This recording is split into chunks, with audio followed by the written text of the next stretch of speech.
Michael Saylor qui achète pour 2,5 milliards de dollars de Bitcoin. Jérôme Powell qui annonce les taux d'intérêt ce soir à 20h. Une anomalie sur le Ethereum price et les cryptos qui sont un petit peu en PLS depuis 24 heures. Mais commençons par notre cher ami Michael Saylor, puisque ça fait très longtemps qu'il achète énormément de Bitcoin régulièrement. Ici on peut voir l'évolution du graphique avec les tweets qui annoncent comme quoi il achète du Bitcoin. Plus les bulles s'augmentent, plus il achète, et on peut voir que il achète pas forcément toujours au meilleur endroit. Après, ça ressemble plus à du DCA, j'ai l'impression maintenant, puisqu'il achète vraiment à des endroits totalement hasardeux. Il a acheté le double top ici, il a acheté littéralement ici les tops sur le bull market précédent. Il a également rechargé un petit peu le bear market de manière timide, mais sur du très long terme, et bien clairement pour l'instant, il avait raison sur tous les points. Jérôme Powell qui annonce les taux d'intérêt ce soir, 98% de chance, comme quoi rien va se passer, on peut le voir sur ce graphique-là. On est sur du 2,1% de chance que les taux descendent, donc on a quand même 2 chances sur 100, on verra bien. Dans tous les cas, on va baser le concours pour emporter 200 $ sur Bitunix sur les taux d'intérêt de Jérôme Powell. Est-ce que selon vous ce soir il va baisser les taux d'intérêt 200 $ sur Bitunix, ou est-ce qu'ils vont rester identiques 50 $ sur Bitunix? Mettez votre avis dans les commentaires, fin de participation 19h50. Chose un petit peu bizarre sur la bougie d'hier, c'est qu'on a un trou de volume sur le nord de la bougie, mais également c'est plutôt rare que ça arrive, normalement c'est juste d'un côté, comme par exemple ici c'est uniquement au sud. Les trous sont pas très importants des deux côtés, ce que je préfère c'est vraiment des trucs qui ressemblent à ça. Ça également c'est plutôt pas mal, et par la suite on reteste cette zone. Ici selon moi c'est du pile ou face. Est-ce que c'est intéressant le pile ou face? Selon moi dans le trading non. Avant de voir les anomalies sur le Ethereum price, on va parler des wallets Ethereum qui possèdent 10 $ et plus, et on peut voir qu'on n'est pas encore sur un ATH sur l'action price, le truc en blanc. Pourtant si on zoome un petit peu, on peut voir que les wallets qui possèdent 10 $ et plus sont en train de faire un nouvel ATH, alors que si on compare par exemple aux wallets qui possèdent 1 million et plus de dollars de Ethereum, on n'est pas du tout sur un ATH. Donc là pour l'instant, selon moi en tout cas, ça peut ressembler à une phase un petit peu FOMO de la part des planctons, et ça en général quand les particuliers achètent, c'est là qu'il faut commencer à faire un petit peu attention à son wallet, à prendre potentiellement des profits, puisque sur les marchés c'est les particuliers qui prennent cher, c'est toujours comme ça, et ça sera toujours comme ça, malheureusement. Alors si on compare un petit peu les graphiques, 1 $ et plus ATH, 10 $ et plus ATH, 100 $ et plus, là on n'est pas sur un ATH, donc on est vraiment sur des très petits wallets. Je sais pas pourquoi des gens qui investissent 10 $ dans l'Ethereum, mais pourquoi pas. Je pense que c'est les fameuses personnes qui disent que ok, peut-être dans 10 ans ça vaudra 3 millions, je sais pas, mais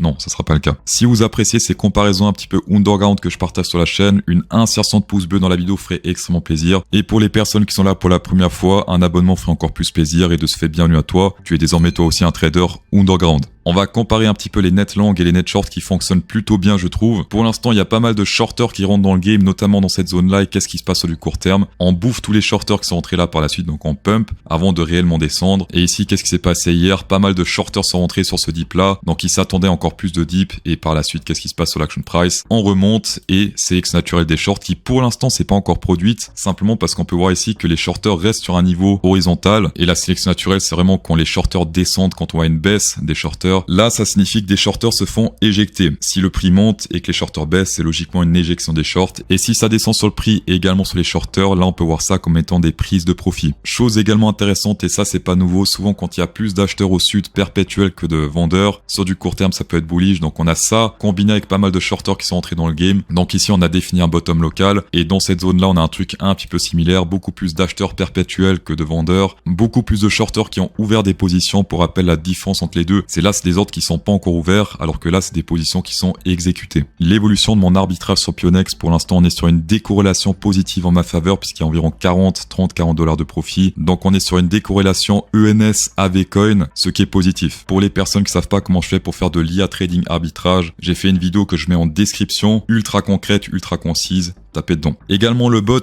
IADCA Spot que j'ai mis en place, 5000 $ d'investis et 90 $, donc normal que l'évolution est plutôt lente. Et le but de ce bot, c'est simplement de surperformer le Bitcoin USDT, et donc de faire en quelque sorte un DCA favorisé par l'IA. Pour ceci, j'ai pas encore fait de tutoriel, mais dites-moi si ça vous intéresse, et peut-être que j'en ferai un bientôt. Je sais pas pour quelle raison, il y a Kiyotaka qui est en train de bugger chez moi. Du coup, on va faire le plan B avec l'order book de CoinGlass qui est moins bien, mais qui fait son taf, on va dire. Donc, ne pas confondre l'order book et les prix de liquidation. Order book, c'est tous les ordres d'achat et de vente. Liquidation, c'est les prix de liquidation potentiels. Chose extrêmement intéressante qui était également visible sur Kiyotaka, c'est ce mur d'ordre autour des 119 000 $ qui a fait son effet directement dès qu'il est apparu ici, puisque par la suite, qu'est-ce qui s'est passé? Eh bien, le prix a dumpé un petit peu. Comme d'habitude, mon point de vue, c'est sur du court terme, ça repousse le prix, sur du plus long terme ça attire le prix. Ici selon moi on était déjà dans une phase d'attraction quand on est monté, sauf qu'il y a 1 ou 2 heures, qu'est-ce qui s'est passé? Tous ces ordres là ont disparu et donc ça ressemble logiquement à du spoofing. Chose encore plus drôle, c'est qu'on dirait que ces ordres là qui ont disparu autour des 119 000 $ se sont décalés ici sur les 121 000 $. Très suspect, comme d'habitude sur du court terme ça peut repousser le prix, sauf que là vu que c'est plutôt éloigné, je sais pas trop si ça va faire de l'effet. Ici c'était extrêmement proche et là logiquement on se fait repousser, mais là le mur est plutôt éloigné. Également mon trade short sur Bitfinex pour l'instant 2,7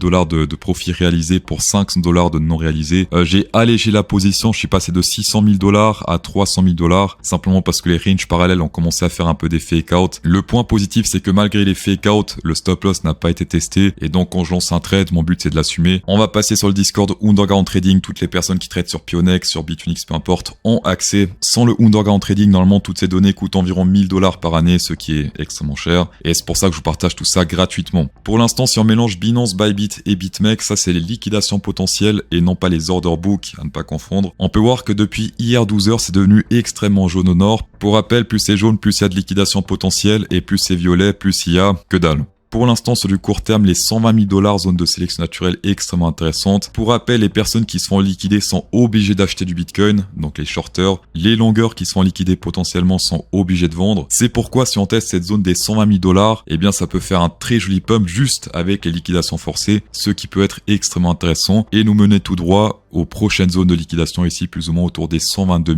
000 $. Oui, c'est très intéressant au nord, mais attention ne pas sous-estimer également les 114 000 $ avec pas mal de liquidations potentielles. Quand on a des liquidations potentielles des deux côtés, même si une est légèrement plus importante, ne jamais sous-estimer l'autre parce que souvent ça mène à des pièges. Si on retourne un petit peu sur l'Open Interest, Open Interest ne pas confondre avec liquidation et carnet des ordres. Open Interest c'est simplement les ouvertures de positions longues et short, les deux ensemble. L'Open Interest fait souvent office de support et de résistance simplement parce que les zones qui sont défendues par les acheteurs et les vendeurs, quand il y a beaucoup d'argent qui rentre, par exemple ici à, je dis comme ça, à 120 000 $, là on était sur du presque 600 millions de $, quand on reteste ces zones, et bien forcément les gens qui sont perdants vont essayer de fermer leur position sur un break-even, et un longueur qui essaie de fermer sa position sur un break-even, créer des ordres de vente. Et un ordre de vente, qu'est-ce que ça fait? Eh bien simplement ça fait dumper le prix. On peut voir ici depuis 2-3 jours que les murs font plus office de résistance que de support. Premier mur ici autour des 120 000 $, on se fait rejeter à la baisse, on reteste ce deuxième mur ici avec seulement 278 millions de $ d'ouverture de position, on se fait rejeter à la baisse, et pour l'instant maintenant regardez bien, on teste le troisième mur et le plus gros mur du graphique avec 651 millions de $ d'ouverture de position. Ceci juste sur Binance, donc ça prend pas en compte malheureusement les autres exchanges, et donc si ce mur est confirmé avec une résistance, il y a plus grand chose jusqu'à 116 000 $ sur le Bitcoin, avec presque 300 millions d'ouverture de position. Ici c'était un cas un petit peu bizarre, on est descendu, on a fait 200 millions d'ouverture avant de remonter, les ordres ont disparu, donc là pour l'instant ces ordres là ne font plus d'effet, on est clairement sur un creux entre les 118 000 $ et les 116 000 $ plus ou moins. On va passer sur l'anomalie Ethereum Price. Alors pour rappel, Ethereum est un réseau Proof to Stake, donc plus on hold, plus on sécurise en quelque sorte le réseau Ethereum. Pour ce stack, on est récompensé et il me semble, j'ai plus les chiffres exacts, mais après 1 ou 2 ou 3 ans, on a le droit de retirer ces gains qu'on a fait avec le stacking. Et là, il y a plus de 650 000 Ethereum qui sont en attente de sortie. On peut voir ici cette vague ascendante rouge. Donc entry, c'est les personnes qui veulent staker, qui veulent stacker du Ethereum, et rouge, c'est ceux qui veulent déstacker. Ça fait 1 an qu'on a plus fait de vagues pareilles sur l'Ethereum, et la question légitime qu'on peut se poser, c'est est-ce que c'est une prise de profit massive ou simplement une correction saine qui va s'en suivre, puisque là on peut voir quand même qu'il y a pas mal de monde qui sont intéressés par stacker du Ethereum, mais pour l'instant la file d'attente vendeuse a clairement surpassé la file d'attente pour les acheteurs. Donc ça sur du court terme, voire même du moyen terme, si les acheteurs ne rattrapent pas cette courbe haussière, ça pourrait annoncer une correction plus ou moins importante sur du moyen, voire même du long terme. Cette data là qui est extrêmement intéressante et extrêmement importante selon moi, personne n'en parle, je sais pas pour quelle raison. Enfin bref, moi je vous en parle, ça c'est le plus important. Dans tous les cas, merci d'avoir checké la vidéo, ça fait extrêmement plaisir. Insérez un pouce bleu dans la vidéo pour incrémenter encore plus le plaisir,